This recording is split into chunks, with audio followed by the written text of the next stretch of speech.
10 নম্বর মাসলা এবং সর্বশেষ মাসলা বা জিজ্ঞাসা বলছেন, আসসালামু আলাইকুম শাইখ। ওয়ালাইকুম সালাম। বিয়েতে কবুল না বলে যদি শুধু আলহামদুলিল্লাহ বলে তাহলে কি বিয়ে হবে? দয়া করে জানাবেন। আমি শুনেছি নাকি বাংলাদেশে এরকম প্রচলন আছে না এরকম, যে কবুল করলে যে আলহামদুলিল্লাহ, না এটি অজ্ঞতা।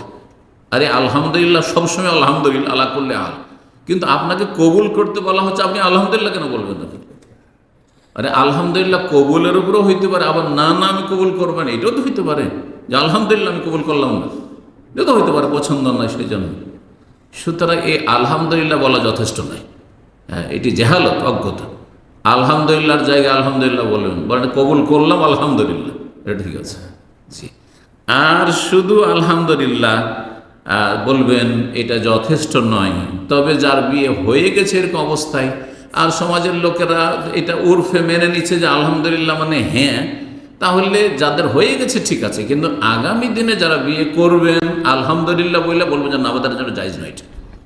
অবশ্যই কাবেল তো বলবেন, নয় কবুল করলাম বললাম যেই ভাষা বোধগম্য মানুষরা বুঝে, অথবা কমপক্ষে 2 জন সাক্ষী বুঝে, মজলিসের 2 জন বুঝে।